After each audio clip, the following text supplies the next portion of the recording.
हम लोग शुरू करते हैं आज का टॉपिक जो है वेक्टर फील्ड। वेक्टर फील्ड को समझने से पहले हम लोग फील्ड का डेफिनेशन बहुत अच्छे तरीके से जान चुके हैं जब हम लोग स्केलर फील्ड कह पढ़ रहे थे। ओके, तो कोई बताएगा हमें कि फील्ड का डेफिनेशन क्या था? फील्ड यही था ना कि वैसा क्षेत्र जिसका हर एक बिंदु, वैसा रीजन, वैसा क्षेत्र जिसका हर एक बिंदु कोई ना कोई फिजिकल क्वांटिटी को बताता था, कोई ना कोई फिजिकल क्वांटिटी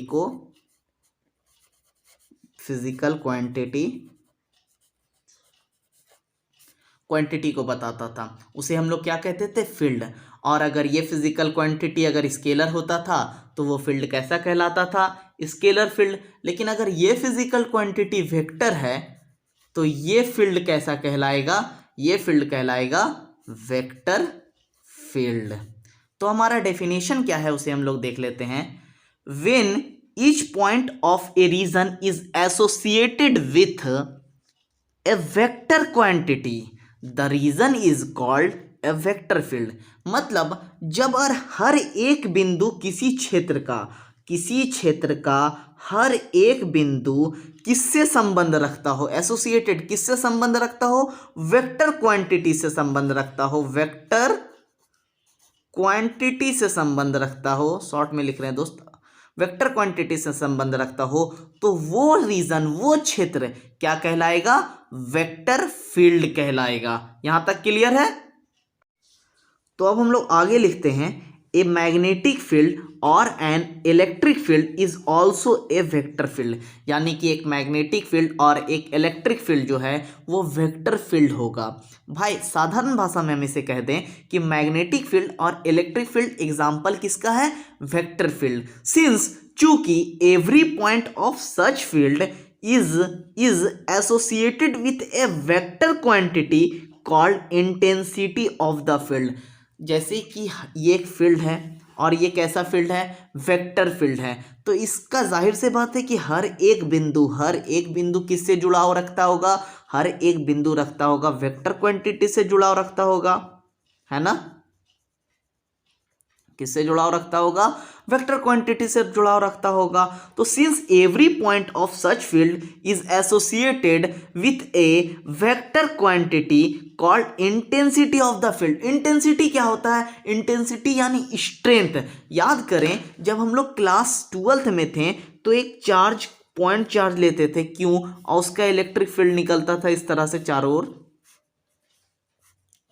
देखिए हम यहाँ पे डायरेक्शन भी बता रहे हैं, यानी कि ये डायरेक्शन बता रहे हैं, यानी कि कैसा क्वांटिटी है? ये वेक्टर क्वांटिटी है। अब देख, जब ये वेक्टर क्वांटिटी इस तरह से इलेक्ट्रिक फील्ड निकल रहा था, इसके सामने हम एक छोटू सा चार्ज लेकर के जाते थे क्यू, और बोलते थे कि इस क्यू पर कितना फोर्स लग रहा है, उसी को हम लोग पढ़ते थे ना इलेक्ट्रिक फील्ड इंटेंसिटी के तौर पर। हाँ बिल्कुल, यानी कि ये वाला चार्ज जो है इस क्यू चार्ज पर कितना ताकत लगा रहा है, उसी को हम लोग क्या कह रहे थे? इंटेंसिटी। यानी हम लोग वहां कह रहे थे electric field intensity due two point charge. इसको हम लोग पॉइंट चार्ज कहते हैं कि electric field intensity due two point charge. तो साधारण भाषा में हम कह सकते हैं कि इंटेंसिटी क्या है? कि वो कितना पावरफुल है, कितना स्ट्रेंथ है। क्लियर हो गया दोस्त? अब आगे है, the direction of the vector at every point is different. हर एक बिंदु पर डायरेक्शन क्या है? हर एक बिंदु पर इधर चल जा रहे, इधर फील्ड का इलेक्ट्रिक फील्ड लाइन है, इधर इलेक्ट्रिक फील्ड है, इधर इलेक्ट्रिक फील्ड है, इधर इलेक्ट्रिक फील्ड है। यानी कि हर एक पॉइंट पर जो वेक्टर का डायरेक्शन है वो अलग है। The direction of A vector at every point is different. यानी कि हर एक बिंदु पर जो डायरेक्शन है वेक्टर का वो डिफरेंट है। याद कर, हम लोग जब पढ़े थे, नहीं पढ़े थे तो भी देख लेना। एक मैग्नेट है मेरा, ये है मेरा नॉर्थ पोल, ये है मेरा साउथ पोल, और यहाँ से जो यहाँ मैग्नेटिक फील्ड लाइन निकलता था नॉर्थ पोल से होते हुए साउथ पोल में रुक जाता था। नॉर्थ पोल से शुरू होता था, साउथ पोल में समाप्त होता था। तो देख, इसका डायरेक्शन ऐसे था, इसका डायरेक्शन इधर होता था। यहां तक क्लियर? अब देखोगे दोस्त, मान ले कि अगर यहां पर बिंदु है, एक बिंदु यहां, हम यहां पे पता करना होगा इस बिंदु के पास कि इसका डायरेक्शन किधर है। तो हम इस बिंदु पर एक टेंजेंट गुजार देंगे। टेंजेंट एक स्पर्श रेखा को कहते हैं, यानी कि उस बिंदु से एक स्पर्श रेखा गुजार दी है, यानी यहाँ एक बिंदु है तो इस बिंदु से एक स्पर्श रेखा गुजार दी है, उसी को हम लोग क्या कहते हैं, टेंजेंट कहते हैं, टेंजेंशियल लाइन कहते हैं। तो यहाँ से हम जब ये टेंजेंट गुजार दिए और हमको मालूम है कि ये जो है मेरा मैग्नेटिक फील्ड लाइन जो है वो नॉर्थ पोल से शुरू होकर के समाप्त हो रहा है साउथ पोल पे, ठीक है। तो अब हम बताएंगे कि यहाँ से ऐसे टेंजेंट निकाल दिए तो इस बिंदु का जो डायरेक्शन होगा वो किधर होगा, इधर होगा। अब इसमें अगर यहाँ पर हमको पता करना है इसका डायरेक्शन किधर है तो हम यहाँ पे एक ऐसे टेंजेंट डाल देंगे इस बिंदु से गुजारते हुए। तो अब इस बिंदु के लिए जो डायरेक्शन होगा वो किधर होगा, इस तरफ होगा, है ना। यानी कि वही क्लियर हो गया, the direction of the vector at every point is different, हर एक पॉइंट पर डिफरेंट है, यहाँ अलग है, यहाँ अलग है। अब देखोगे यहाँ पे हम मान लेते हैं तो यहाँ पे हमको एक टेंजेंट गुजारना होगा, इसको स्पर्श रेखा गुजार दी है और वो स्पर्श रेखा बता रहा है इधर डायरेक्शन किधर, इधर की ओर है। यहाँ पे हमको पता करना है तो यहाँ से एक स्पर्श रेखा गुजार दिए और यहाँ पे डायरेक्शन बता रहा है कि इसका डायरेक्शन इस बिंदु के लिए जो है वो डायरेक्शन किधर है, इधर है। यानी कि the direction of the vector at every point is different.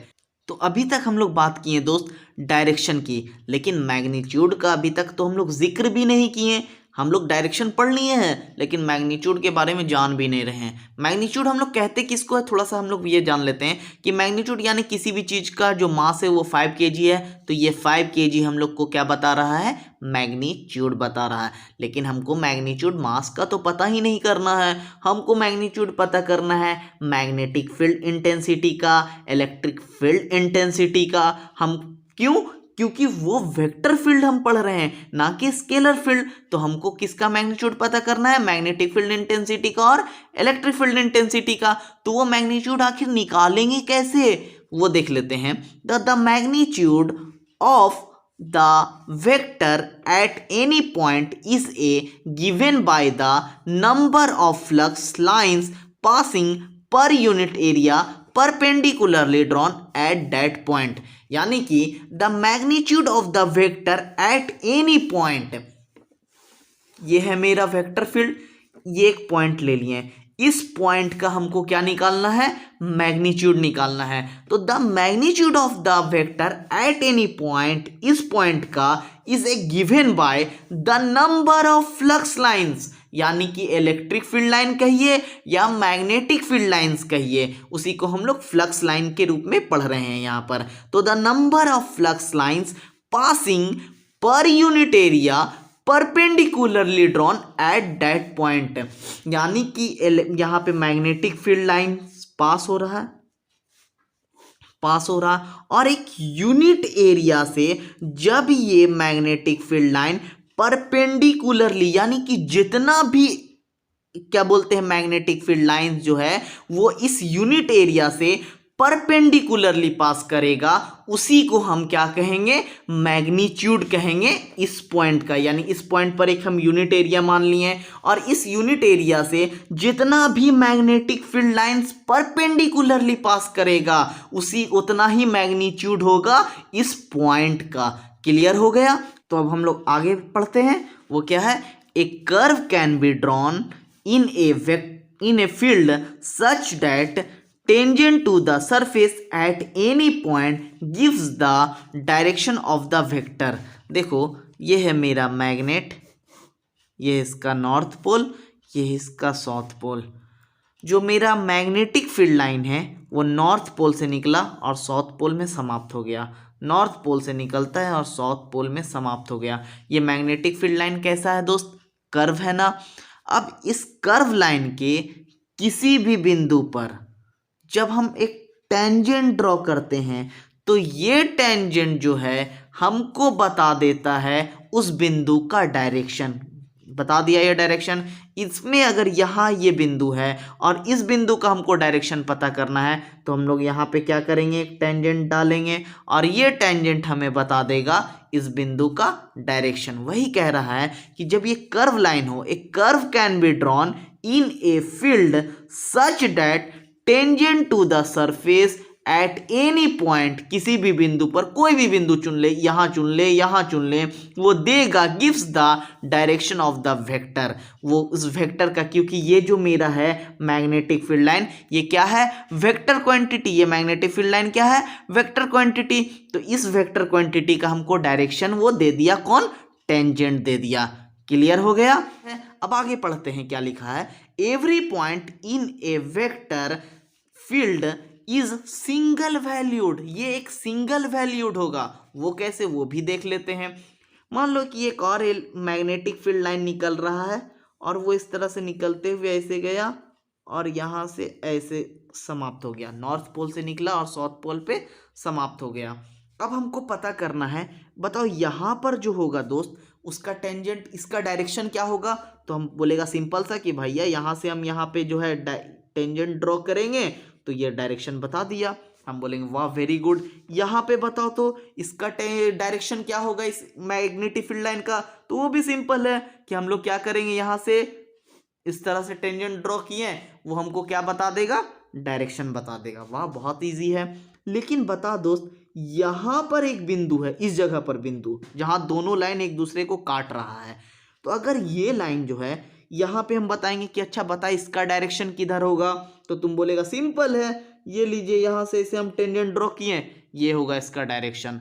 लेकिन फिर हम बोलेंगे अच्छा वो तो हो गया, लेकिन जब ये वाला मैग्नेटिक फील्ड लाइन है, ये वाला मैग्नेटिक फील्ड लाइन है, तो ये भी इसको काटते हुए जा रहा है, तो बताओ इसका डायरेक्शन, तुम बोलेगा सिंपल है, यानी कि यहाँ से ऐसे करेंगे तो ये हमको बता देगा, यहाँ पे टेंजेंट डालेंगे इस बिंदु पर तो हमको बता देगा क्या, कि इसका मैग्नेटिक फील्ड लाइन का डायरेक्शन क्या है। लेकिन दोस्त एक बिंदु जो है दो डायरेक्शन बता रहा है, एक इधर बता रहा है, एक इधर बता रहा है, यानी एक बिंदु कभी भी दो डायरेक्शन बता सकता है क्या, एक बिंदु दो वैल्यू बता पाएगा क्या, बिल्कुल नहीं। इसलिए जो होगा क्या, मैग्नेटिक फील्ड होगा या इलेक्ट्रिक फील्ड होगा या सिंपल हम कहें कि वेक्टर फील्ड जो होगा वो क्या होगा, सिंगल वैल्यूड होगा। Every point in the vector field is single valued. Clear हो गया। उम्मीद करते हैं दोस्त तुम्हें सब कुछ समझ में आ गया होगा वेक्टर फील्ड में।